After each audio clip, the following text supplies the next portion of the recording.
Hello everyone, on your popular demand, let us start solving the previous year's DILR sets. We will begin with CAT 2021 ka slot 1, alright? Let me share my screen. So here we have, मैंने ये open करके रखा है, देखो online ये 2IIM क्रैक्यू ऐसे अलग अलग वेबसाइट्स पे है, मैंने 2IIM का ओपन किया है and I have just gone through them once to prepare for the video, but I haven't solved these sets पहले because I want कि तुम लोग naturally देखो सीखो कि मैं कैसे सेट सिलेक्ट करती हूँ, कहीं अटक गई तो how do I manoeuvre, how do I read information, process information, ये सब नेचुरल थॉट प्रोसेस तुमको मेरा पता चले. That's my pure intention. And you can also open this on your own devices and तुम भी ना सेट्स खुद से देख सकते हो, सिलेक्ट कर सकते हो and then you can see how I select set so that you can understand कि तुम्हारा थॉट प्रोसेस कैसा है, मेरा थॉट प्रोसेस कैसा है and refine your selection. Because DLR में ना सेट सिलेक्शन बहुत इंपॉर्टेंट होने वाला है. Alright, so let's go ahead now. ये पहला सेट है यहाँ पे, looks like DI. The horizontal bars in the above diagram represent 2020 aggregate sales of the company of different subcategory of its products. Okay. The top four subcategories, अच्छे यहाँ पे subcategories mention करिए.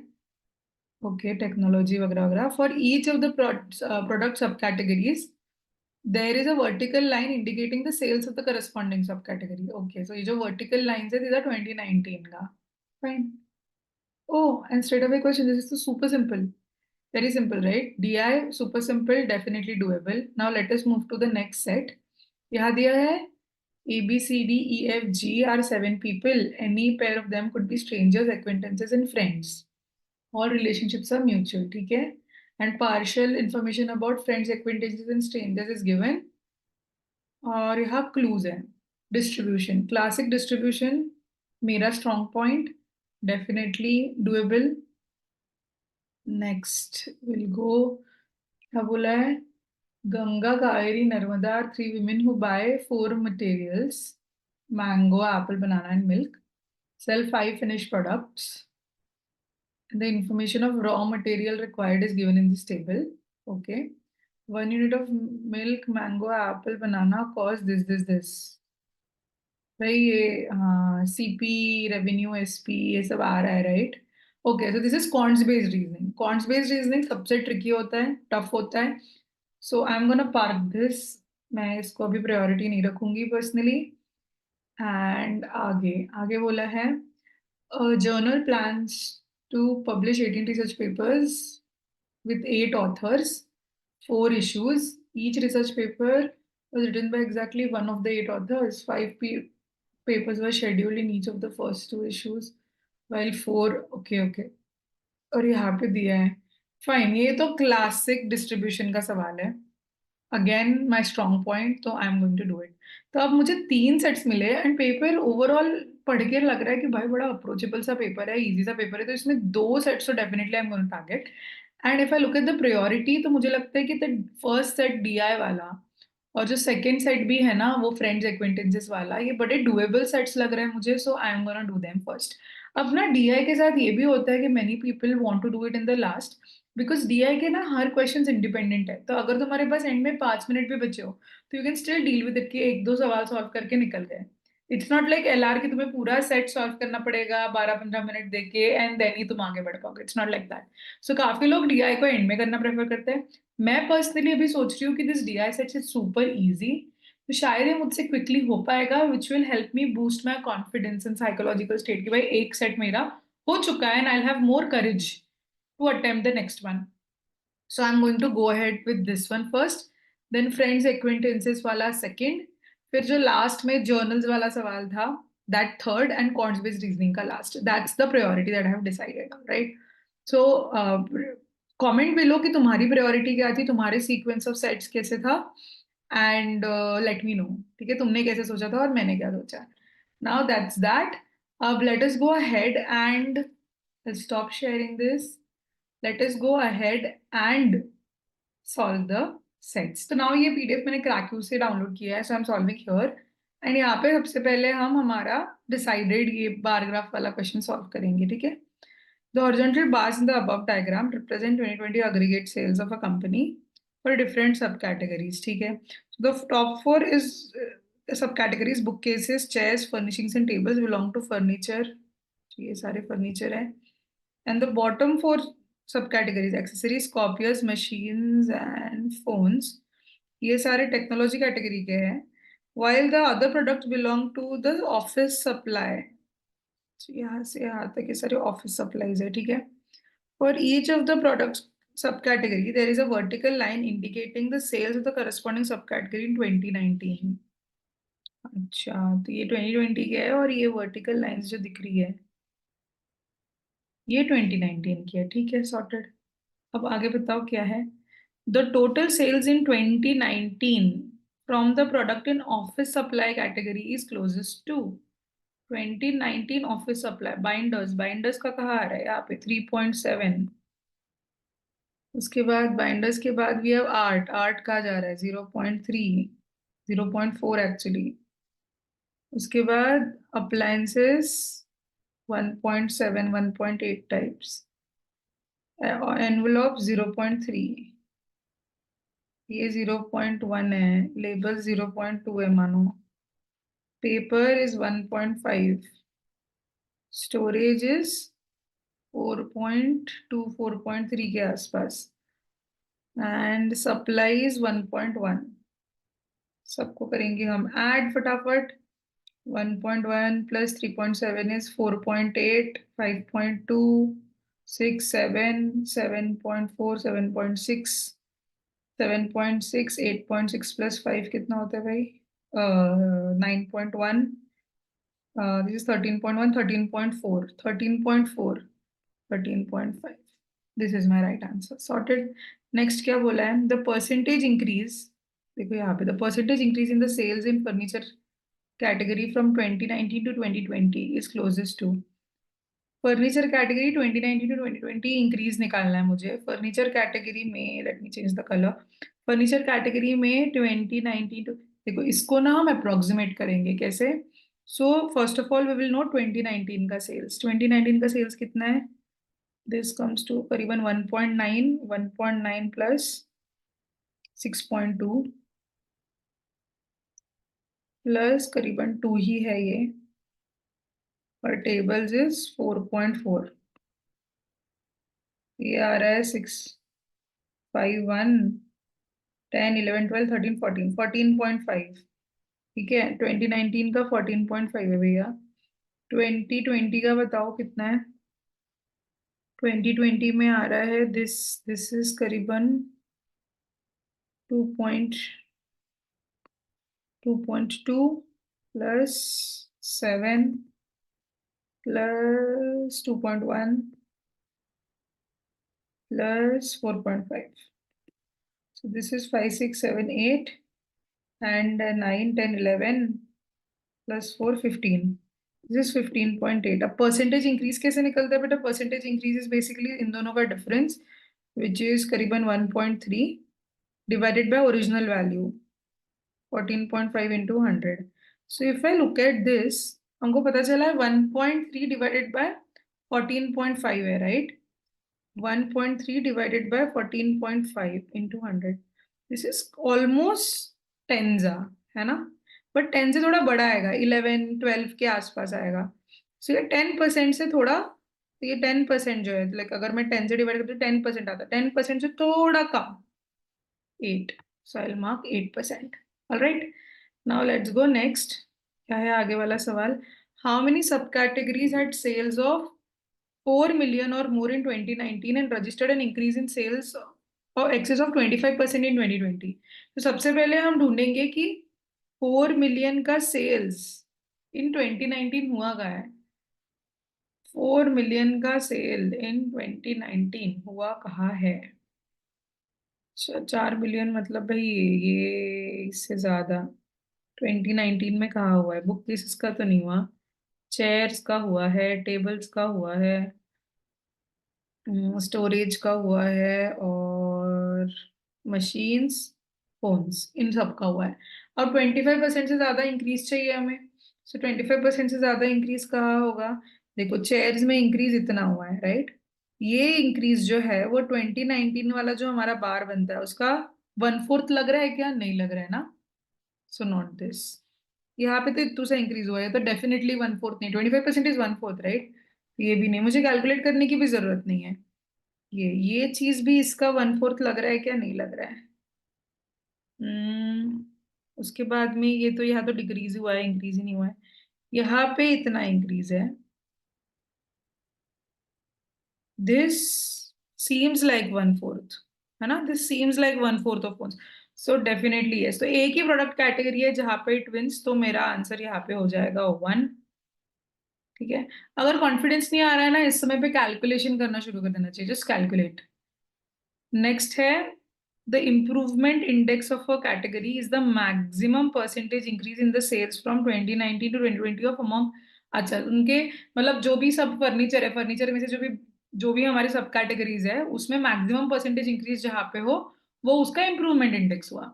All right. So the correct order of categories in increasing order of this improvement index is. ठीक है, तो उसके लिए we will have to note the improvement index first. तो अगर मैं बात करूँ यहाँ पे, मुझे क्या दिखता है? अमॉन्ग द फर्नीचर सब कैटेगरी मैक्सिमम इंक्रीज कहाँ हुआ है आउट ऑफ द 4 प्रोडक्ट्स? देखो यहाँ पे इतना ही इंक्रीज है, यहाँ पे ये इंक्रीज है, फिर इतू से यहाँ पे इतू से, तो मैक्सिमम इंक्रीज तो यार चेयर्स पे दिख रहा है। तो चेयर्स का इंक्रीज ये कितना होगा? ये पूरे इतना इंक्रीज है। विल सी ये इंक्रीज। देखो 25% से तो कम ही है ये, कम है, 20% वगैरह होगा इंक्रीज।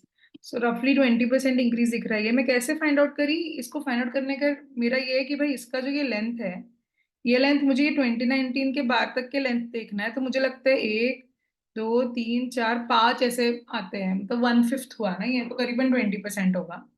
अगर मैं ऑफिस सप्लाई कैटेगरी का देखती हूँ, तो मैक्सिमम इंक्रीज यहाँ हुआ है, दिस प्लेस। और ये डेफिनेटली काफी बड़ा है, लाइक ये 50% के करीबन इंक्रीज दिख रहा है मुझे। और अगर नीचे की कैटेगरी देखिए, तो यहाँ पे मैक्सिमम इंक्रीज ये हुआ है जो 25% के अराउंड दिख रहा है। तो इंक्रीजिंग ऑर्डर में बात करें, तो वी हैव ये जो पहली सब कैटेगरी कौन सी थी भाई? फर्नीचर। फर्नीचर सबसे लो है, then technology, then office supplies. So furniture, technology and office supplies, this would be my answer. Yes. So this is it. This is how we solve this.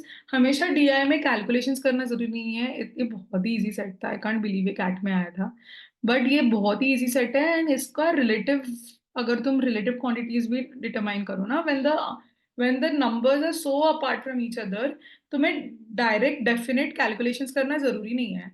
Like for example the first question, यहाँ पे जरूरी था calculate करना, because 12.5 13.5 pretty close. तो यहाँ पे देखो मैंने मैन्युअली ऐड किया सब कुछ, है ना? We literally added everything one by one, एक एक एक एक लेकर।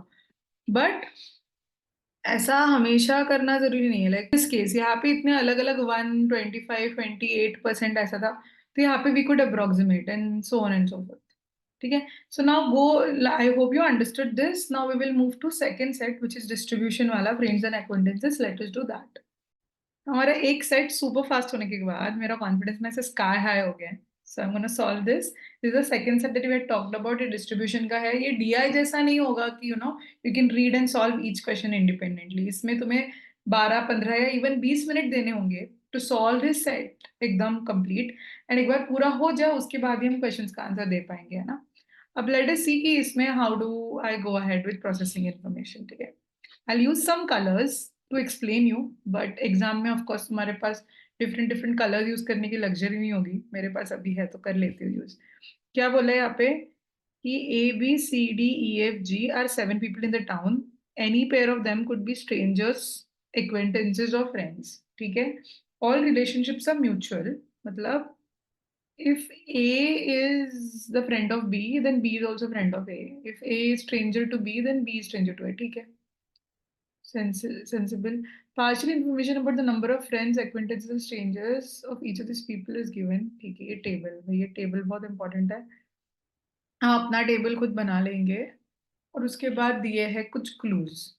So let us make the table first, उसके बाद ही हम क्लूज बनाएंगे। हमेशा आदत ये भी होनी चाहिए कि हम इंट्रोडक्टरी कंडीशंस भी लिखें, क्योंकि इंट्रोडक्टरी कंडीशंस में भी कभी कभी एसेंस ऑफ द क्वेश्चन होता है। सो इंट्रोडक्टरी कंडीशन क्या है? कि there are 7 people, ABCDEFG, and there are 3 relations. कौन सा? Strangers, acquaintances and friends. देखो मैं ना यूजुअली डिफरेंट वेरिएबल्स को डिफरेंट टाइप के राइटिंग से लिखना पसंद करती हूँ, जैसे यहाँ पे कैपिटल लेटर्स, यहाँ पे cursives, to differentiate. That's my way of presenting, you can adopt it और नो, डिपेंड्स ऑन यू। अब चलो हमारा खुद का टेबल बनाते हैं। तो यहाँ पे वेरिएबल्स है ABCD EFG। ये टेबल का विड्थ हम थोड़ा सा बड़ा रखेंगे, क्योंकि हमें सिर्फ नंबर ऑफ पीपल नहीं लिखना है ना, हम कौन, इसके फ्रेंड्स कितने हैं और कौन कौन है वो भी लिखना है। ये फ्रेंड्स है भाई, एक्वेंटेंसेस है, और ये स्ट्रेंजर्स है। So I need space to write कि कौन फ्रेंड है कौन। तो मैं बस अभी डेटा लिख लेती हूँ। यहाँ पे बोला है 1 1 1 3 4 2 1। ऑल राइट, तो इतना इन्फॉर्मेशन अपने पास है। मैं इसको सर्कल कर लूंगी ताकि मुझे पता है कि this is the information that is given in the question, है ना। इसके आगे जो भी मैंने सॉल्व करना है वो मेरा खुद का है सॉल्व करना। There can be possibilities, cases, assumptions, but ये मुझे पता होगा सर्कल में, तो ये फिक्स्ड है भाई, ये सवाल में दिया हुआ है ना। उसके बाद में आगे जब हम क्लूज पढ़ेंगे, तो we have to read all the clues first and see क्या क्या इन्फॉर्मेशन दी है। तो चलो पढ़ते हैं। क्या बोला है, ABC are mutual strangers. Okay, तो मतलब A का स्ट्रेंजर हो गया B एंड C, B का हो गया A एंड C का हो गया B and A। AD F are E's friends, AD F। All right, तो इनका भी, तो A का भी E फ्रेंड हो गया, इसका भी हो गया, इसका भी हो गया। चलो F का एक ही फ्रेंड है, वो भी E है, फिक्स हो गया। उसके बाद बोला है C and G are friends. Okay, ये G, ये C। उसके बाद every friend of A is acquaintance of B and every acquaintance of B is friend of A। Every friend of, ठीक है, every friend of B is acquaintance of, अच्छा यहाँ पे उल्टा, and every acquaintance of A is friend of B. देखो मैंने यहाँ पे ये सिंबल्स बना दिए है जस्ट टू डिनोट कि ये दोनों सेम चीज है। ठीक है, तो this is how I denote कि ये चीजें सेम है। तो ऐसे हमने क्लूज लिख दिए, और क्लूज में बस इतना ही है और कुछ भी नहीं है। तो अब इसके आगे जो भी हम सॉल्व करेंगे वो हमारा वे ऑफ सॉल्विंग होगा। अब ये कैसे सॉल्व करें, how do we even proceed ahead, how do we even think. तो हमेशा ऐसे टाइप की क्वेश्चंस में दो चीजें मायने रखती है। एक होता है आइडेंटिफाइंग की वेरिएबल, कि भाई मैं ऐसे ढूंढूं कि कोई ऐसा वेरिएबल मुझे मिल जाए जिसके बारे में बड़ी सारी इंफॉर्मेशन मेरे पास प्रेजेंट है। ठीक है, और एक इंपॉर्टेंट क्लू, ऐसा क्लू जिसमें बहुत सारे डिफरेंट वेरिएबल्स को जोड़ के इंफॉर्मेशन साथ में दी गई है। The reason why we identify this is because उससे क्या होता है ना, जहाँ पे सबसे ज्यादा इंफॉर्मेशन दी है, तो उसको अगर हमने साथ में ले लिया ना, तो सवाल सॉल्व करना इजी हो जाता है। अब how do I apply it here, I show you with example. जैसे यहाँ पे हमें पता है देर आर 4, टोटल 6 लोगों का रिलेशन चाहिए, राइट। 7 लोग हैं, तो 7 लोगों में से ये एक तो खुद ये हो गया, और फिर 6 लोगों के साथ रिलेशन चाहिए। तो 4 1 5 एंड 6, 6 लोगों की इंफॉर्मेशन दी है पूरा सबका। यहाँ पे 4 लोगों का, यहाँ पे 2 3 4, यहाँ पे भी 4 लोगों की इंफॉर्मेशन है हमारे पास। फिर यहाँ 3, यहाँ 4, यहाँ एक ही है, और यहाँ 6। चलो, so these two are the ones जहाँ पे 6 6 लोगों की इंफॉर्मेशन हमारे पास है। तो ऑफ कोर्स भाई इसी से आगे बढ़ना है, इन्हीं से ही आगे हमें जाना होगा। क्योंकि क्या होता है ना कि जहाँ पे मेरे पास मैक्सिमम इंफॉर्मेशन है, तो मुझे पता है कि अभी आगे पॉसिबिलिटीज आएगी, मुझे अजम्पशंस लेने पड़ेंगे, क्योंकि और क्लू है ही नहीं मेरे पास कोई। तो जब मैं अजम्पशंस लूंगी, तो if I start with something that is maximum information, assumption and possibility सबसे कम बनेगी। जैसे यहाँ पे मानो ये 6 लोगों की इंफॉर्मेशन है, 6 में से 6 क्या है, उसमें से देखो ABC हो गया, DE हो गया, F और G प्लेस करना बाकी है, बस 3 ही लोगों को प्लेस करना है। बट मानो मैंने यहाँ से स्टार्ट किया, तो यहाँ पे एक का इंफॉर्मेशन है, मुझे तो 5 5 वेरिएबल्स प्लेस करने पड़ेंगे ना, वो तो बहुत सारा हो जाएगा, right? So that is why I should not go ahead with it. Placing 3 people is easier than placing 5 people. So that is why we identify clues with maximum information. अब इसके बारे में और एक चीज हमें ये भी पता चलती है कि अगर यहाँ ई है तो यहाँ भी ई ने आना है, करेक्ट। और यहाँ एक ही फिक्स्ड रहेगा बिकॉज 4 5 6 एक फिक्स्ड ई है, बात खत्म। तो यहाँ पे भी एक ही फिक्स्ड रहेगा, करेक्ट। और यहाँ पे एक दिया है तो यहाँ पे भी एक ही आएगा, ठीक है, मतलब यहाँ पे 4 आएंगे। ये फिक्स हो गया हमारा, ठीक है। उसके अलावा ये बात है कि अगर बी का इक्विवेलेंस ई है तो ई का भी इक्विवेलेंस बी आ जाएगा, तो साथ ही साथ हमारा 4 नहीं 5 लोगों का इन्फॉर्मेशन यहाँ हो गया है। और ये 5 लोगों की इंफॉर्मेशन के साथ साथ मुझे ये भी दिख रहा है कि 4 लोग तो यहाँ पे प्लेस भी है भाई, 2 लोग ही प्लेस होने के बाकी है। कौन? ए बी सी बचा है, डी ई एफ जी, सी और जी बचे हैं। तो ये तो और ही कम पॉसिबिलिटी है।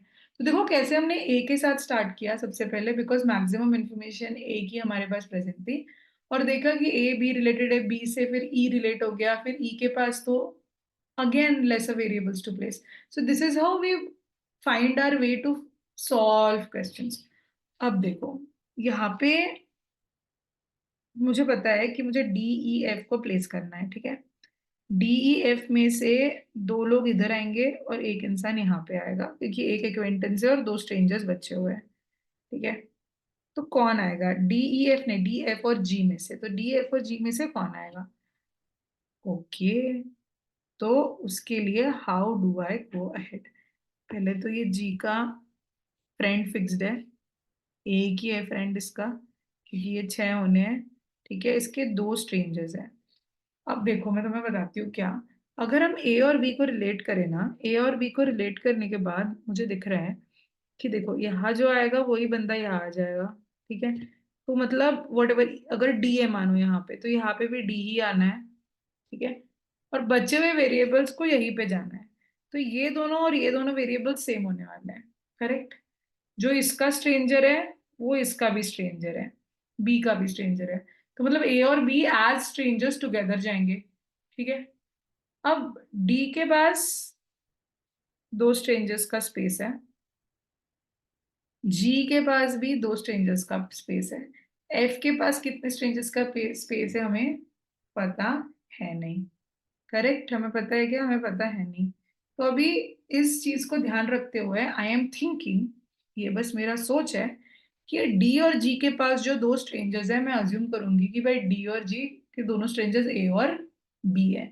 So I am gonna put D and G here, D and G here, and F here, ठीक है। हो गया फिक्स। तो अगर एफ दिख रहा है क्या? मैं अच्छे से लिख देती हूँ नहीं तो।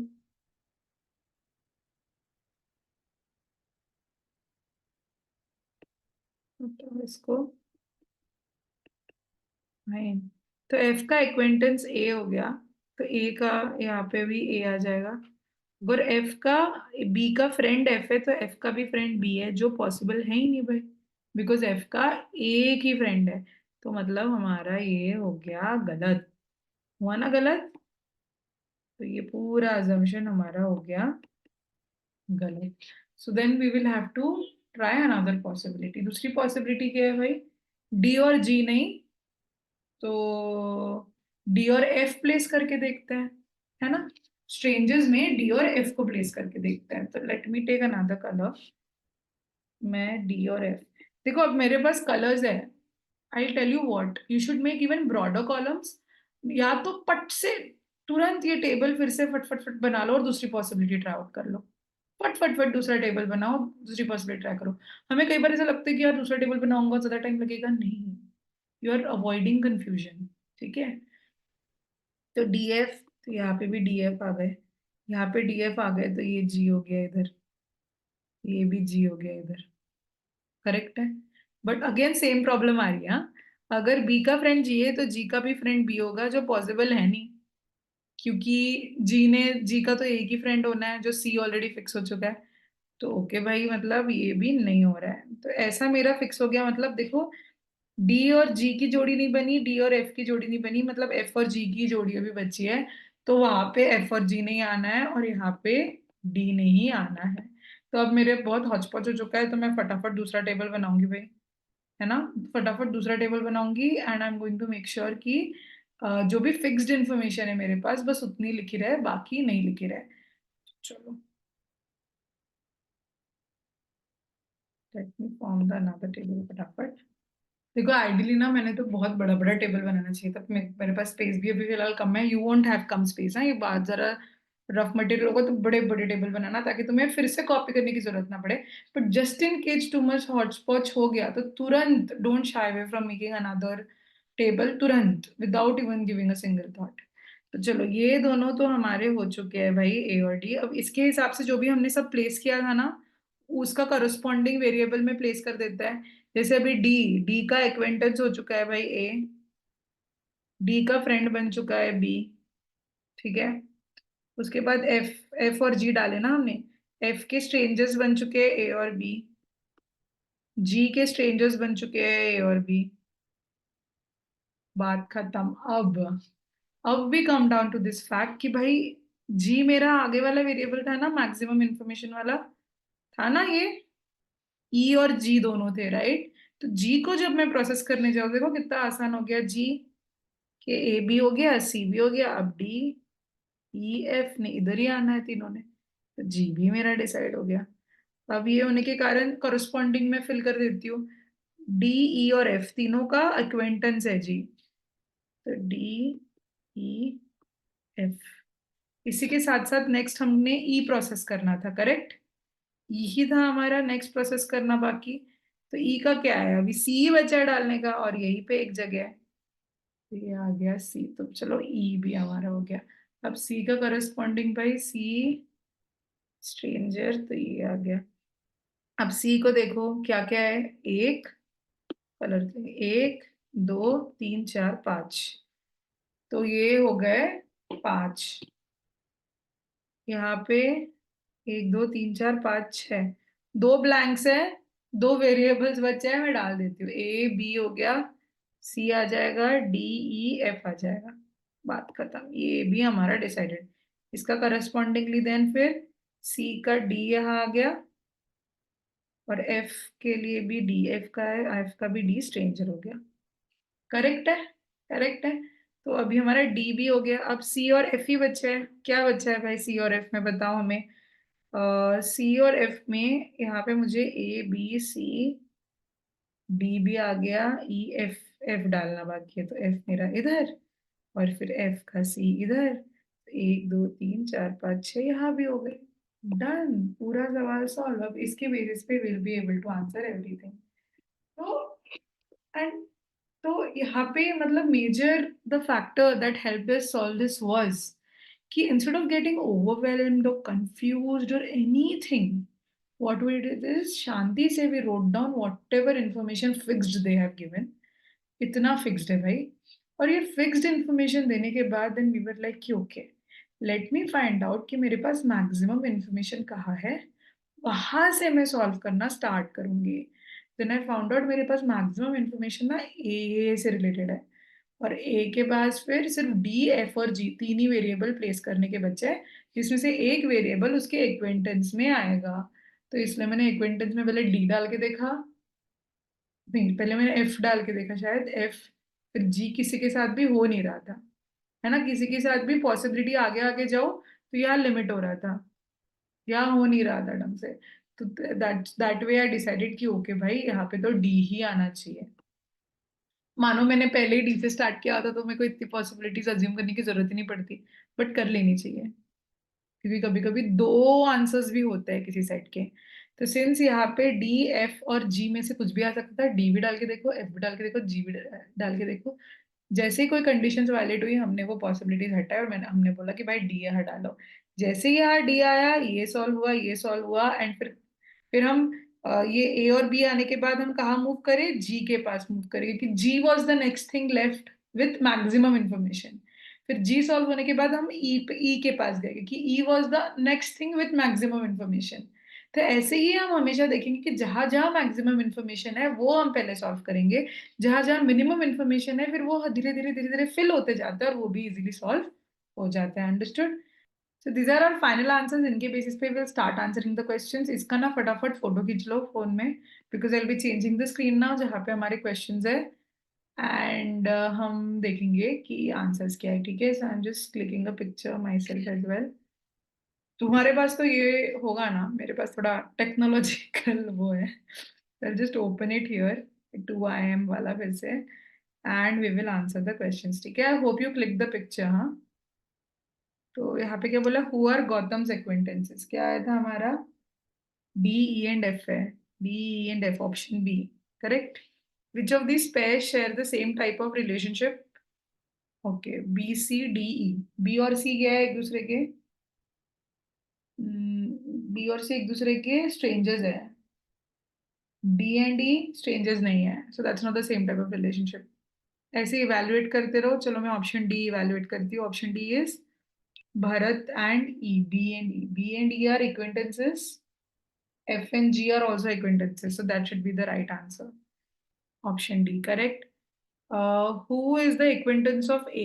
A का acquaintance कौन है भाई? D है. D, Dinesh. Option A. Who is the acquaintance of Chandran? C का Chandran का acquaintance कौन है? F. F. Option C. F. Correct. How many friends does E have? E के कितने friends है भाई? 3 friends है. 3. हाउ मेनी पीपल आर इधर फ्रेंड और फ्रेंड ऑफ ई? ई का फ्रेंड कितने हैं? A D and F. And friend of friend मतलब ए का फ्रेंड कौन है? ई, फिर से तो डजंट काउंट. डी का फ्रेंड कौन है? ई और बी ऑल्सो, तो बी इज एडिशनल एक. एंड एफ का फ्रेंड ई ही है, तो मतलब ई के जो 3 फ्रेंड्स है, ए डी एफ, और डी का एक एडिशनल फ्रेंड है बी, तो ऐसे 4 लोग हैं, फ्रेंड और friend of friend, 4. So this is how we find an answer. Yay! ठीक है, good. I hope you understood how we solve. अभी हम सॉल्व करेंगे हमारा नेक्स्ट सेट, जो जर्नल्स वाला था, उसकी बात करी थी हमने, right? So we will start solving it now. ठीक है, okay. I'll zoom this a little. ये भी डिस्ट्रीब्यूशन का सेट है, तो इसमें भी हमारा वही अप्रोच होगा. Will write the introductory conditions first. We will note down whatever we can note down, and then will see how to process. सबसे पहले विल फाइंड आउट कि भाई मैक्सिमम इंफॉर्मेशन कहाँ है, और वहीं से हम सॉल्व करना शुरू करेंगे. चलो, क्या बोला यहाँ पे? Journal plans to publish 18 research papers. You should always write this down, हाँ. The reason why you should write this down is because you don't want to keep looking at your screen and paper again and again. So you write everything on the paper so that तुम्हारा पूरा focus अभी वहीं पे है भाई. 8 authors हैं.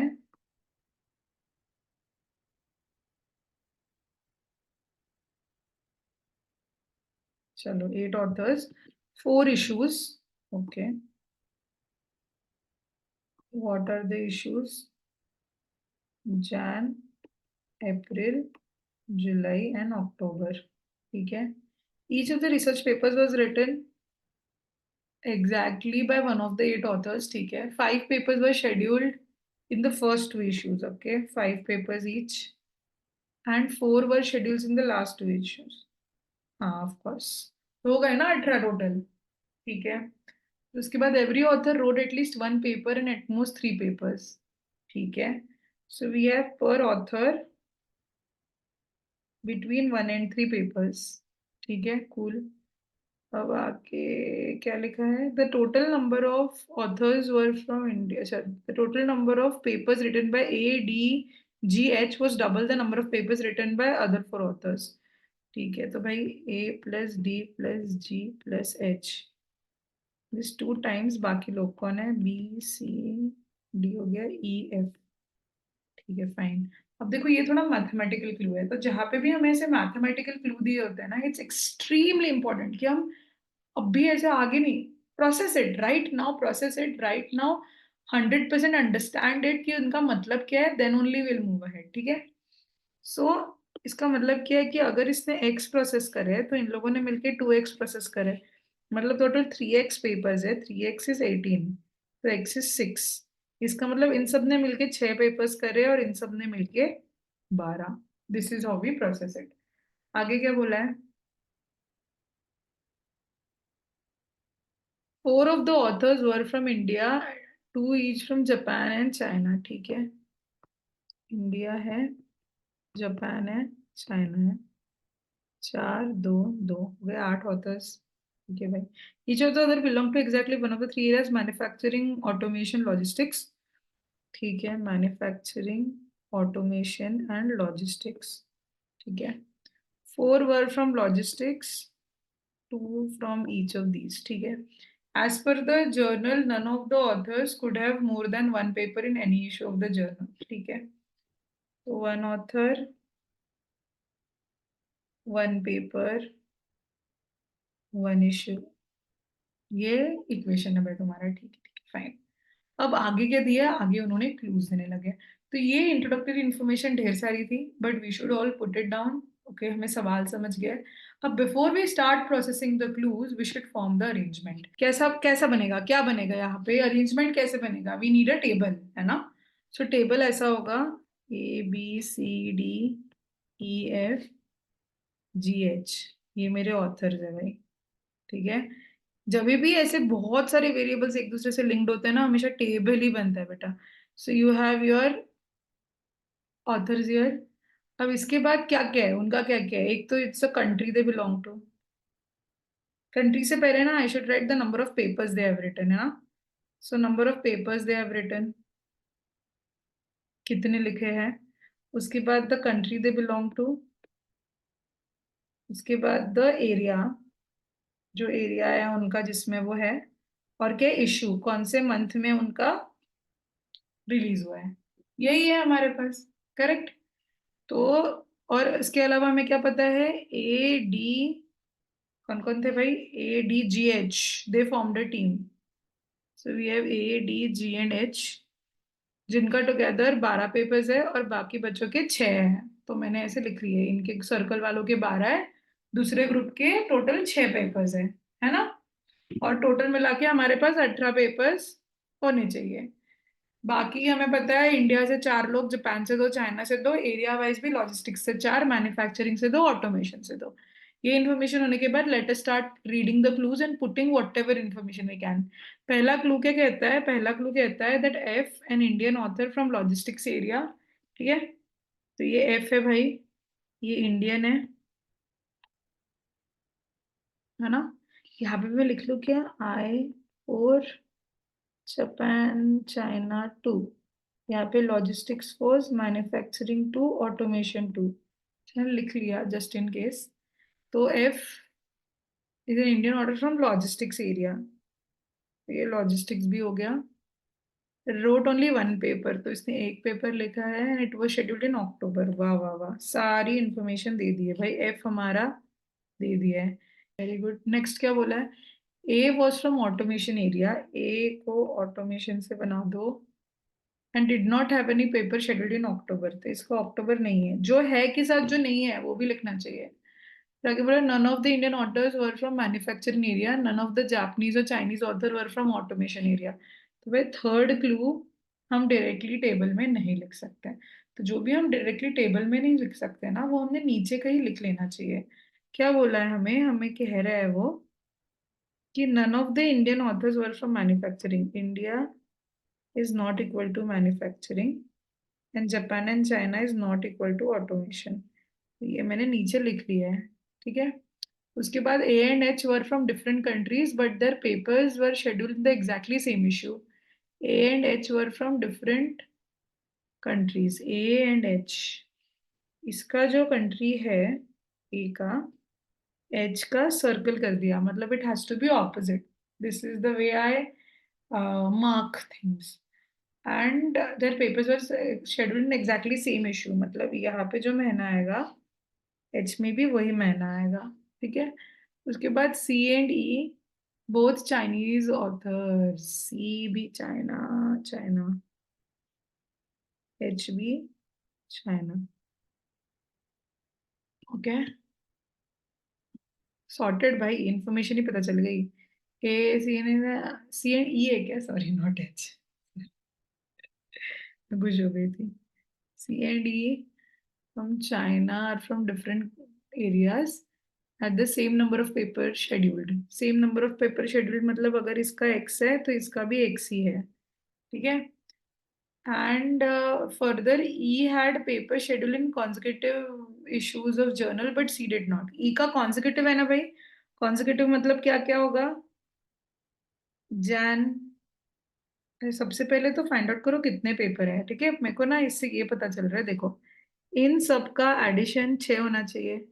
ये एक हो गया है तो बचा 5। तो 5 मतलब इसका एक एक हो सकता है, 1 1।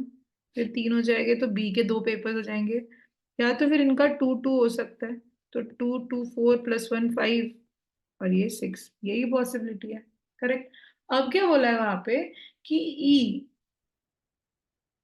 Had paper scheduled in consecutive months. तो अगर उसके कॉन्जिक्यूटिव मंथ्स हो रहा है मतलब मिनिमम 2 पेपर्स होंगे, तो ये एक पेपर वाली तो पॉसिबिलिटी है ही नहीं भाई। तो मतलब ये हो गया हमारा इंफॉर्मेशन। तो जैसे ही मैथमेटिकल क्लूज आते हैं, you should process it then and there, जो मैं बार बार कहती हूँ। सो यू प्रोसेस की ई के 2, सी के 2 और बी का एक पेपर है। अब 2 पेपर शेड्यूल होने हैं कॉन्जिक्यूटिव मंथ्स, तो ये कब होगा? एक तो तुम्हारा, मैं ना ब्लैक में ही लिखूंगी इसको, एक तो तुम्हारा जैन अप्रैल होगा, या अप्रैल जुलाई होगा, या जुलाई अक्टूबर होगा। ऐसे ही तुम्हारे कॉन्जिक्यूटिव मंथ्स बनेंगे। और तुम्हारा सी का कॉन्जिक्यूटिव मंथ्स नहीं है, तो जनवरी के साथ अप्रैल नहीं आ सकता, बट जुलाई आ सकता है, अक्टूबर आ सकता है, और अप्रैल के साथ भी अक्टूबर आ सकता है। ये 3 पॉसिबिलिटीज है तुम्हारी। लिख ली जो भी पॉसिबिलिटीज है तभी लिख लो। उसके बाद क्या बोला है? उसके बाद बोला है कि बी, ये 6th क्लू पे हम, B from the logistic area had a paper scheduled in April. B logistic April. उसके बाद B and G belong to the same country. B and G belong to the same country, तो भाई इसका square, G का भी square. Same country, none of their papers were issued in the same journal. अच्छा भाई, तो अप्रैल ये नहीं ना, तो ये अप्रैल नहीं है बस। ठीक है। उसके बाद डी और जापानीज ऑथर, डी जापान है। From manufacturing area, did not have a paper scheduled in July issue. ठीक है भाई। उसके बाद 9th clue, C and H belong to different areas. C और एच को कहा है, ओके। ये स्टार तो एच का स्टार, ठीक है। स्टार के अलावा कुछ और देना चाहिए था, बट ठीक है। So now that we have understood it, हमने सारा कुछ लिख दिया। अब हमारा सब कुछ इस टेबल में ही है, ठीक है, और कहीं नहीं है। तो अभी हमको क्वेश्चन पढ़ने की जरूरत नहीं है, हम ये टेबल पे फोकस कर सकते हैं। तो इसमें ना, where should we start from? We should start from the place जहाँ पे we can see maximum information, so that is country. Country के बारे में मैक्सिमम इंफॉर्मेशन हमें दिख रही है। इसके सारे कॉलम्स कुछ ना कुछ चीज से भरे हुए हैं। सही है। तो अब देखो इसमें क्या दिख रहा है तुम्हें, कि ये दो सेम कंट्रीज से है। ठीक है। अब चाइना के 2 लोग तो हो गए, तो चाइना से तो नहीं होगा। जापान का एक इंसान हो गया है, एक ही बचा है, तो नहीं होगा। तो मतलब ये दोनों इंडिया से ही होंगे। तो ये इंडिया, ये इंडिया। अब क्या बचा? इंडिया के कितने? 1 2 3, इंडिया के 3, तो इंडिया का एक बचा है, जापान का एक बचा। तो यहाँ पे इंडिया आएगा, जापान आएगा, जापान आएगा, इंडिया आएगा। बट हमें पता है कि Japan and China do not belong to auto, तो यहाँ पे ऑटो के यहाँ पे वो हो नहीं सकता जापान, तो यहाँ इंडिया आएगा, इसलिए यहाँ पे जापान आएगा। And this is how beautifully we finish locating all the countries. एक हमारा पूरा कॉलम फिक्स्ड है। अब उसी के बाद सेकेंड मैक्सिमम इंफॉर्मेशन हमारे पास कहा है, एरिया में। So let us solve this area वाला थिंग। यहाँ पे क्या बचा है देखो, लॉजिस्टिक, ऑटो वाले 2 लोग थे, लॉजिस्टिक्स वाले 4, मैन्युफैक्चरिंग वाले 2। तो अब इसके बारे में हमें क्या पता है? हमें ये पता है, देखो ये चाइना है और ये जापान है, तो ये ऑटो तो हो नहीं सकता। ऑटो हो नहीं सकता, तो ये लॉजिस्टिक्स और मैन्युफैक्चरिंग में ही होंगे। तो अगर ये लॉजिस्टिक है तो ये मैन्युफैक्चरिंग होगा। ये अगर मैन्युफैक्चरिंग है तो ये लॉजिस्टिक होगा। यही था ना, सी एंड एच ही थे ना, जो डिफरेंट एरियाज के थे। यस। ठीक है, तो ये हमारा फिक्स्ड हो गया। अब उसके बाद अगर हम लॉजिस्टिक्स की बात करें, लॉजिस्टिक्स के 4 लोगों में से एक, 2, और ये इन दोनों में से एक हो गया 3, तो चौथा कहाँ प्लेस करे? चौथा पता नहीं कहाँ आएगा। मैन्युफैक्चरिंग की बात है, हमारा मैन्युफैक्चरिंग बचा हुआ है, और इंडिया मैन्युफैक्चरिंग हो सकता नहीं है, so this can't be manufacturing. ठीक है। And this can't be auto. तो ऑटो का दूसरा बंदा मेरे को डालना है ना, ऑटो एक यहाँ पे है, दूसरा कहाँ डाल सकती हूँ, इधर ही डाल सकती हूँ। तो ये मेरा ऑटो हो गया, ठीक है। और मैन्युफैक्चरिंग के भी दो है, वो भी फिक्स हो गए ना, बिकॉज मैन्युफैक्चरिंग और फिर ये जो दोनों है सी और एच में से एक मैन्युफैक्चरिंग है, मैन्युफैक्चरिंग के दो, बचा यही एक है लॉजिस्टिक्स। तो ऐसे बन गया मेरे लॉजिस्टिक्स के चार, एक दो तीन चार, ऑटो के दो, मैन्युफैक्चरिंग के दो, और मेरा एरिया भी फिक्स हो गया। इसमें बस मुझे सी और एच में कौन सा मैन्युफैक्चरिंग है और कौन सा लॉजिस्टिक है ये मुझे पता नहीं है अभी। So I don't have any information to place it also, तो I am gonna keep retain that possibility. उसके बाद क्या, उसके बाद अभी we will have to move to issues, क्योंकि यहाँ भी देखो, ये जो छह लोग थे तो उसका एक दो तीन चार पाँच छह, छह तो डन है। ये जो 12 है, ये 12 का डिस्ट्रीब्यूशन हमें कुछ पता नहीं, बट चार लोग हैं, 12 तो तीन तीन तीन ऑन एन एवरेज तीन तीन तीन यहाँ होंगे, बट कोई फिक्स्ड बात नहीं है, कम ज्यादा भी हो सकते हैं, will have to look at it. चलो, अब इसके बेसिस पे let us go ahead with fixing कि भाई क्या सीन अब होने वाला है, ठीक है। हाँ but wait shit, okay, this एक ऑथर का मैक्सिमम तीन हो सकता है ना। तो अगर मैक्सिमम तीन हो सकता है तो ये चारों में से एक का भी अगर दो हो गया, लाइक सपोज डी डी का हमने बोला दो पेपर्स, तो फिर उसका जो एक बचा हुआ है वो ए जी और एच में से किसको तो ऑब्जॉर्व करना पड़ेगा ना। If any of them A D G H में से किसी का भी तीन से कम पेपर्स है, तो फिर किसी के तो तीन से ज्यादा होने पड़ेंगे to make the total 12, which is not possible. मतलब फिक्स हो गया भाई, इन सबका तीन तीन तीन पेपर्स ही है, सॉर्टेड डन। तो नंबर ऑफ पेपर्स भी हमारा अलॉट हो चुका है, रियली हैप्पी। तो अभी सिर्फ इश्यूज ही फिगर आउट करने हैं, तो करते हैं इश्यूज फिगर आउट। तो लेट मी फिक्स कि दिस इज जनवरी एंड जुलाई, ठीक है। अगर ये जनवरी एंड जुलाई मैंने फिक्स कर लिया है, and let me fix this as January and April, तो इसके हिसाब से अगर मैं प्रोसेस करूँ तो let us go ahead now. तो अभी मेरे को अक्टूबर चाहिए, पहले तो अक्टूबर, अक्टूबर के चार, अक्टूबर यहाँ नहीं आ सकता, यहाँ नहीं आ सकता, यहाँ भी नहीं है, अक्टूबर यहाँ दे दिया, यहाँ नहीं, अक्टूबर एक यहाँ पे भी अक्टूबर हो नहीं सकता है बाय द वे, क्योंकि यहाँ नहीं हो सकता। So that way I have एक दो तीन ही अक्टूबर, तो ये तो नहीं होगा, है ना। ये तो नहीं होगा, मतलब ये मेरा अजम्पशन हो गया है इनकरेक्ट। ये मेरा अजम्पशन अगर इनकरेक्ट हो गया है तो लेट मी डू दिस। ये इसका मुझे जनवरी, नहीं इसका अभी मैं ना ये जनवरी अक्टूबर कर लेती हूँ सिलेक्ट, ठीक है, और इसका जनवरी अप्रैल ही रहने देती हूँ, ठीक है। अब अगर मैं ऐसे प्रोसेस करूंगी तो मुझे क्या मिल रहा है अक्टूबर के लिए, अक्टूबर वन, ये है अक्टूबर, ये है अक्टूबर और ये है अक्टूबर। सो अक्टूबर के एक दो तीन चार हो गए, अक्टूबर इज डन विथ चार। नाउ नेक्स्ट आई प्रोसेस अप्रैल, ठीक है। तो अप्रैल का मेरे पास हो गया, पांच होने चाहिए ना, एक यहाँ डाल दो अप्रैल, दो तीन, अबे हाँ, तो यहाँ पे तो डी जो है हमारा, डी के पास तीन है ना, जुलाई हो नहीं सकता, तो इसका अक्टूबर अप्रैल और जनवरी तो है ही फिक्स्ड। यहाँ अप्रैल हो नहीं सकता, जी का अप्रैल नहीं हो सकता, तो अक्टूबर जनवरी एंड जुलाई है ही फिक्स्ड।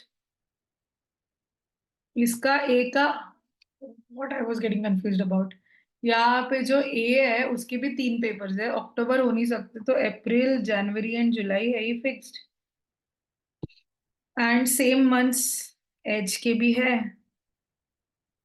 अरे वाह वाह वाह, ये तो इतना इजीली आ गया। अभी तो हम केसेस बहुत इजीली ले सकते हैं। अगर मैं अभी अप्रैल की बात करूं तो मेरे पास है एक दो तीन चार, 4 अप्रैल है, मेरे को पांचवा अप्रैल चाहिए, पांचवा अप्रैल चाहिए तो मैं लूंगी ऊपर में से, एक तो सी से आएगा मुझे अप्रैल, या मेरा ई से आएगा अप्रैल, करेक्ट है। तो मुझे ये ध्यान देना है, 1 अप्रैल, 1 अप्रैल इज पेंडिंग। अक्टूबर की अगर बात करें, सो अक्टूबर कितना है मेरे पास, अक्टूबर अक्टूबर अक्टूबर अक्टूबर एक दो तीन, 3 अक्टूबर से मेरे पास तो एक मेरा अक्टूबर भी पेंडिंग है। फिर उसके बाद में जनवरी, जनवरी कितना है, जनवरी कितना है अपने पास, 1 2 3 4। तो 1 जनवरी भी एब्सेंट है अपने पास। तो फिर 1 जुलाई, जुलाई भी एक ही एब्सेंट होगा, 1 2 3, हाँ 1 जुलाई भी एब्सेंट है। देन मुझे कॉम्बिनेशन सी और ई के ऐसे लेने पड़ेंगे कि अप्रैल अक्टूबर जनवरी जुलाई सब सिलेक्ट होता है। तो फिर उससे क्या होगा ना, इसका मतलब अगर मैंने यहाँ पे जनवरी और जुलाई सिलेक्ट किया तो यहाँ पे मुझे अप्रैल एंड अक्टूबर लेना पड़ेगा, जो यहाँ पॉसिबिलिटी है नहीं, तो ये तो नहीं आएगा। यहाँ पे अगर मैंने जनवरी और अक्टूबर यूज किया तो यहाँ पे मुझे जुलाई अप्रैल सिलेक्ट करना पड़ेगा। सो अगर यहाँ पे जैन और अक्टूबर है, ऐसे नहीं लिखूंगी मैं, जैन एंड अक्टूबर है, फिर यहाँ पे अप्रैल एंड जुलाई है। और अगर यहाँ पे मैंने अप्रैल अक्टूबर किया तो यहाँ पे जैन एंड जुलाई करना पड़ेगा, जो है ही नहीं पॉसिबिलिटी, तो ये स्क्रैच्ड आउट भाई, this is what we are fixing at. So this is how we solve it. काफी हौच पौच हो चुका है, तो of course will have to be extremely careful will answering, and I would suggest कि just draw this all over again एक बार, सो दैट तुम्हें फिक्स्ड इन्फॉर्मेशन तुम्हारे मन में है। ठीक है।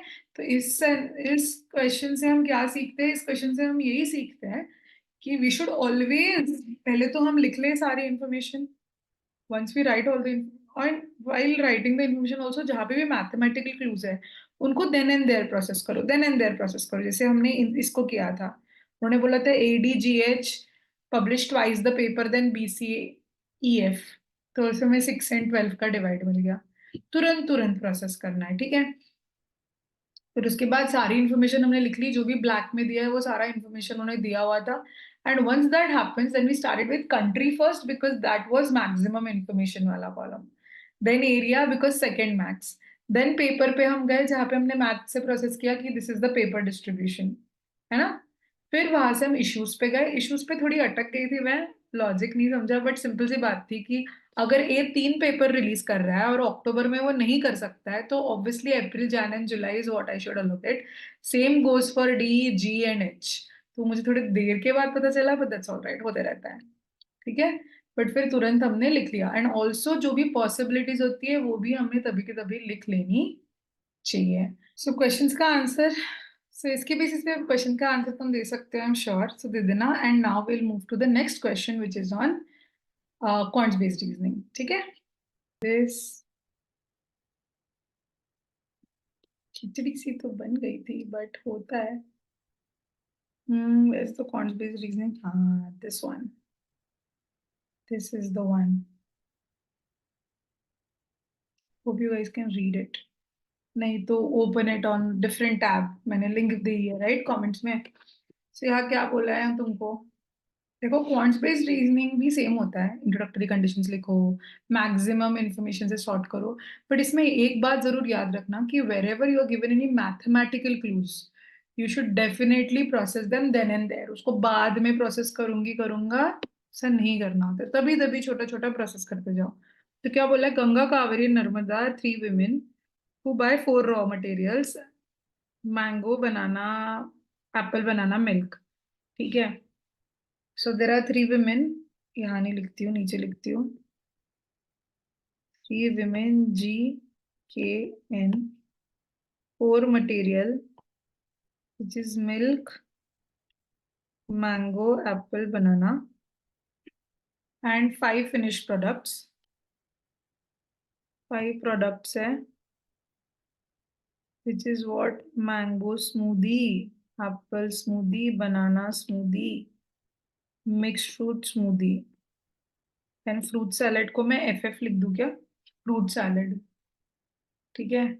अब इसके बाद क्या हुआ, क्योंकि एस स्मूदी था ना इसलिए, 1 unit of finished product requires 1 unit of each of the raw materials mentioned, ठीक है। ये रॉ मटेरियल्स दिए हैं, मैंगो स्मूदी में 2 ingredients लगते हैं, Apple milk banana milk of course, यहाँ पे 4 ingredients लिखते हैं, तो मैं MFSS लिख देती हूँ इसको, ठीक है। या तो फिर ना इसका नाम हम, चलो इसका नाम ना हम मिक्स्ड फ्रूट स्मूदी है ना, मिक्स्ड फ्रूट स्मूदी का यार ऐसे ही लिख देती हूँ MFSS, और ये है फ्रूट सैलेड में F F F, 3 fruit, F F F लिख दिया मैंने। अब 1 unit of milk mango in this cost, अच्छा okay okay okay okay, 1 unit, ठीक है। 1 यूनिट ऑफ मिल्क, यहाँ पे लिख लूँ क्या, ये मिल्क का कॉस्ट 5 रुपीज, मैंगो का 3 रुपीज, एप्पल का 2 रुपीज, बनाना का 1 rupee, and each unit of finish product. ये मैं बहुत एफिशिएंटली नहीं लिख रही हूँ वैसे, बट मेरे पास स्पेस की कमी है, so I am gonna keep this all in mind, and end में जब टेबल बनाऊंगी ना तब अच्छे से सब प्रेजेंट करूंगी। फिर क्या बोला है, और each of unit of the finished product is sold for a profit equal to 2 times the number of raw material that goes in. Wait, profit की बात हो रही है, पहले तो मैं सीपी की बात करूंगी, so let me find the cost, ठीक है। So we are going to, और एल्स ओ we can write it here also, okay. So we are going to put the cost, देखो कॉस्ट प्राइस इसकी क्या है, ये मैंगो स्मूदी है ना, मैंगो स्मूदी इज 8 रुपए का, एप्पल स्मूदी इज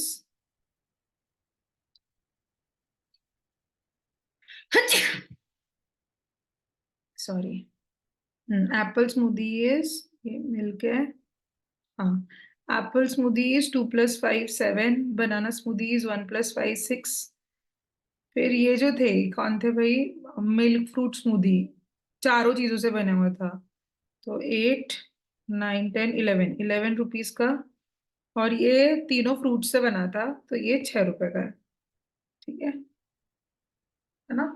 ये मेरा डिसाइडेड कि this is how I found the cost price. कैसे बोला उन्होंने कॉस्ट प्राइस, कि ईच फिनिश, उन्होंने बोला था ना ऊपर कि हर एक प्रोडक्ट बनाने के लिए 1 यूनिट ऑफ रॉ मटेरियल लगता है, तो मिल्क स्मूदी को बनाने के लिए क्या लग, सॉरी मैंगो स्मूदी को बनाने के लिए 1 unit mango, 1 unit milk, mango एक 3 रुपए का है और मिल्क एक 5 रुपए का है, तो वो 8 रुपए का हुआ टोटल, है ना। एप्पल एक 2 रुपए का है और मिल्क 5 रुपए का, तो 7 रुपए हुआ टोटल। ऐसे ही करके मैंने सबका कॉस्ट निकाला है, ठीक है। Now that we know this, अब उन्होंने क्या बोला है कि each finished product is sold for a profit equal to 2 times the number of raw materials used to make that product. For example, apple smoothie is made of 2 raw materials, so profit is 4 units. तो profit यहाँ पे 2 items है, 2 items है, 2 items है, यहाँ पे 4 items थे, इसलिए मैंने MFSS भी लिखा था, और यहाँ पे 4 आइटम्स भी दिए हुए हैं, राइट। सो 4 2 8, और यहाँ पे 3 आइटम्स है 6, तो उस हिसाब से सेलिंग प्राइस सबका क्या हो गया, इसका 12 रुपया, इसका 11 10 19 and 12। So these are the selling prices of each of the products, ये हमारा इंफॉर्मेशन आ चुका है। So this is how we do it, we process the mathematical information then and there. End में क्या बोला है, left over raw materials are sold during the last business hour at a loss of 1 unit, ठीक है। So left over, अगर milk left over है तो वो 4 रुपए का बिकेगा, 1 रुपीज कम मैंगो बेचेगा, बिकेगा 2 रुपए में, एप्पल बिकेगा 1 रुपए में, बनाना बिकेगा 0 रुपए में। लेफ्ट ओवर का सेलिंग प्राइस है ये, 1 रुपए कम, at a loss of ₹1 per unit, मतलब जो भी उसका कॉस्ट है उसमें से 1 रुपए माइनस करना है हमें। Now the amount of rupees receive from the sales of each of the women is in the 4 business hours is given. This is given. So we have this information with us. Doable तो लग रहा है यार सो फार। इसमें revenue बोला है ना, तो रेवेन्यू मतलब सेलिंग प्राइस से आएगा, सेलिंग प्राइसेस से काम की होंगी। मैं एक बार ऊपर लिख लेती हूँ because I need to process this. So I know that milk smoothie, apple smoothie, banana smoothie, mix fruit smoothie, and क्या था तुम्हारा वो फ्रूट सैलेड, तो इनके प्राइसेस क्या क्या, 12 11 10 19 और 12, ठीक है। और left over milk, mango, apple, banana, 4, इसका क्या, 210, ठीक है। ये मेरे प्राइजेस है, ये मेरे को लिखना है। अब इसके बाद उन्होंने बोला है कि the amount of rupees from sales is given, ठीक है, तो I will make it for myself, 1 2 3 4, 4 hours, और तुम्हारा G K और N, 3 बंदे, राइट।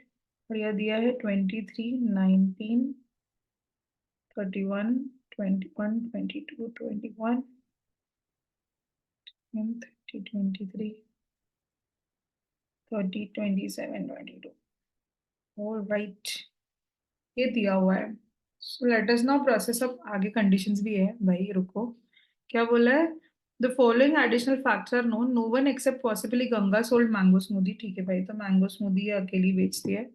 ईच वुमन सोल्ड इधर 0 और 1 unit of single product in every hour. ठीक है, मतलब मैक्सिमम एक ही प्रोडक्ट, एक टाइप का प्रोडक्ट एक ही बेचा है।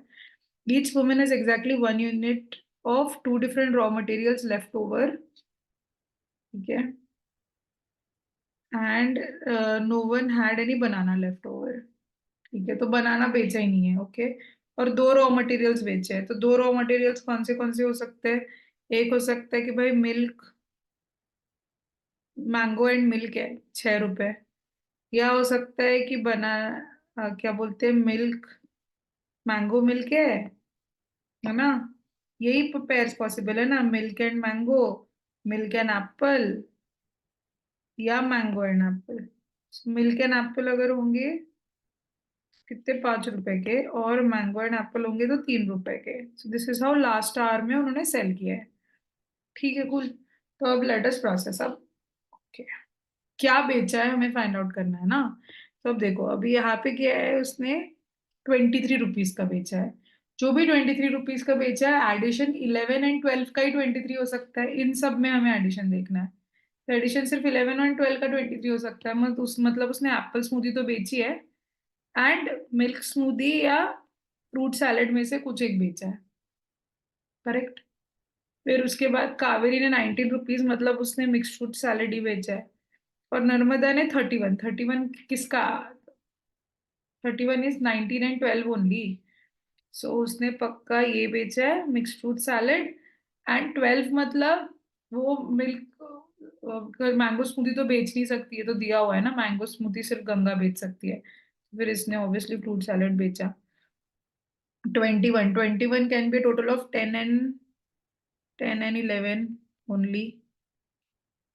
यहाँ पे 22 इज 10 and 12 ओनली। यहाँ पे भी BS एंड FFF आएगा, बिकॉज ये मैंगो स्मूदी बेच नहीं सकता। और 21 अगेन BS एंड AS। फिर 29 टोटल होगा 19 और 10 का, तो BS एंड MFSS। 30 टोटल होगा 19 and 11 का। 23 टोटल होगा अगेन 11 का एंड 12 का। इस पे अगेन मिल्क सैलेड आ नहीं सकता भाई, बहुत ही इजी है। अब लास्ट आवर में उन्होंने लेफ्ट ओवर बेचा है, तो उसका केसेस लेने पड़ेगा। इसमें इधर ये बेच सकता है, ये बेच सकता है, ये बेच सकता है। केसेस फटाफट लिखने का है। अगर 6 हो सकता है, -5 हो सकता है, -3 हो सकता है। 6 माइनस हुआ तो 24, 25, 27। यहाँ से भी सेम, 6, 5, 4 माइनस हो सकता है, डिपेंडिंग ऑन कौन से दो कॉम्बिनेशन ऑफ लेफ्ट ओवर बेचे। सो 21, 22, 24, -6, 5, 3, 6 माइनस करो तो कितना आता है, 16। है ना? है ना? हाँ हाँ, 16, 17 और 19। अब ये चक्कर अगर है, तो देखो भाई, टोटल 24 तो मतलब 12 and 12 का हो सकता है। 12 and 12 का मतलब कि, मतलब बेसिकली 6 रुपए का लेफ्ट ओवर उसने बेचा है, that is this milk and mango. And फिर 24 रुपीज का सामान बेचा है। 24 रुपीज का सामान मतलब कैसे बन सकता है वो? Mango smoothie and fresh fruit salad जो भी है वो। तो मैंगो स्मूदी एंड ये FFF, उससे बनेगा। 25 टोटल कैसे आएगा? किसी से नहीं आएगा टोटल। दो, no two combination here give 25 as a total. No two combination here can give 27 as a total also. तो हटाओ इसको। उसके बाद 21, 21 बन सकता है। 21 बन सकता है, 22, 24 नहीं बन सकता है। तो 21 अगर बन सकता है, इसका मतलब ये इसको मैच कर ले। 21 मतलब इस, वेट वेट वेट, 22 भी तो बन सकता है, सॉरी। 22 भी बन सकता है ना यार, 10 and 12। 10 and 12, 22 भी बन सकता है भाई। तो यहाँ पे 6 भी हो सकता है, 6 भी हो सकता है रेसिडुअल, या मिल्क एंड एप्पल भी हो सकता है जो उन्होंने बेचा है, मतलब लेफ्ट ओवर में। तो उस हिसाब से 21 अगर टोटल आया तो मतलब इन्होंने क्या बेचा होगा, BS एंड AS। अगर 22 टोटल है तो उन्होंने क्या बेचा होगा, 10। BS तो है ही, मिल्क स्मूदी नहीं हो सकती, FFF। यहाँ पे 16 17 हो नहीं सकता, 19 इज द ओनली टोटल, तो ये M&A, मैंगो एंड एप्पल इससे एसोसिएट कर दो लेफ्ट ओवर में। एंड 19 रुपीज का क्या है भाई, MFSS बिकवा दो। बात खत्म है, सॉल्व है। यहाँ पे बस हमें एक जगह पे ये केस मिली है कि भाई दोनों पॉसिबिलिटी है, बाकी सब कुछ हो गया। अभी इसी के बेसिस पे you will be able to solve all the questions. So I hope you found the video really useful. Do let me know in the comments below if it helped you, not helped you, whatever. क्या improvements तुम्हें चाहिए? Should I continue doing this or not? Should I just solve some selective sets? If you want me to solve some selective sets, mention that in the comment. ठीक है? All right. Bye bye.